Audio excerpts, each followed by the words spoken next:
વડાપ્રધાન નરેન્દ્ર મોદીએ ટ્રિપલ તલાક મુદ્દે રાજનીતિ ન કરવાનો આગ્રહ કરતા કહ્યું, મુસ્લિમ સમાજને આ સમસ્યાનું નિવારણ લાવવાનું આહ્વાન કર્યું. પીએમ મોદીએ 12મી સદીના મહાન સમાજ સુધારક વાસવાચાર્ય જયંતિ સમારોહમાં સંબોધન કરતા કહ્યું કે દેશની અંદર લોકો જ પરંપરાઓ તોડે છે, આધુનિક વ્યવસ્થાઓને પણ તોડે છે. મુસ્લિમ સમાજમાં આવા લોકો સામે આવે અને મુસ્લિમ મહિલાઓને ટ્રિપલ તલાકની પ્રથામાંથી આઝાદી અપાવે.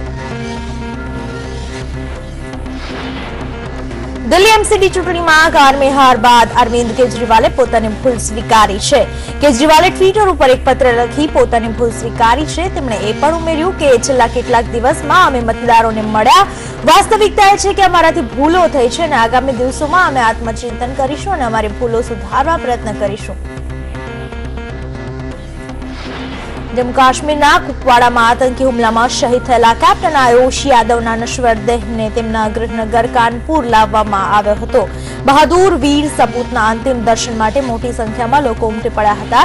આયુષ 3 વર્ષ પહેલા જ સેનામાં જોડાયા હતા. સિદ્ધનાથ ઘાટ ઉપર શહીદ આયુષને અંતિમ સંસ્કાર વિધિ પૂર્ણ કરવામાં આવી. ભારતીય જનતા પાર્ટીએ મિશન 2019 અંતર્ગત લોકસભાની 400 બેઠક જીતવાનું લક્ષ્ય રાખ્યું છે. વર્ષ 2014માં લોકસભા ચૂંટણીમાં ભાજપે 282 બેઠકો પર જીત નોંધાવી હતી, જ્યારે 120 બેઠકો પર વિપક્ષે કબજો મેળવ્યો હતો.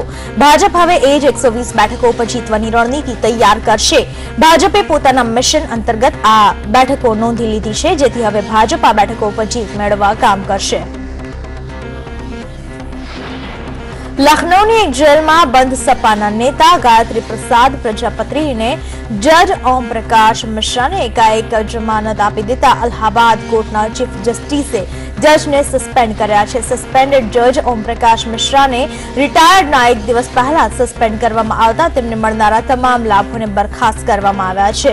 ચીફ જસ્ટિસે લેખિતમાં આદેશ કરતા જણાવ્યું છે કે જે રીતે ઓમ પ્રકાશ મિશ્રાએ ઘટનાની ગંભીરતાને ધ્યાનમાં લીધા વગર જામીન આપ્યા છે તે શંકા ઉપજાવે તેવા છે.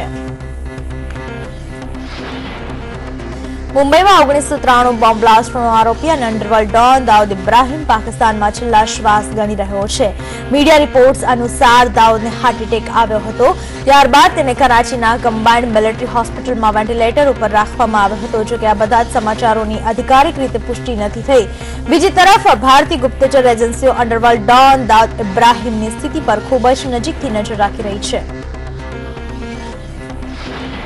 સુરતમાં છેલ્લા લાંબા સમયથી ચાલી રહેલા એસડી જૈન સ્કૂલના ફી વધારાના વિવાદને લઈને આજે ફરી એક વખત વાલીઓએ હોબાળો મચાવ્યો.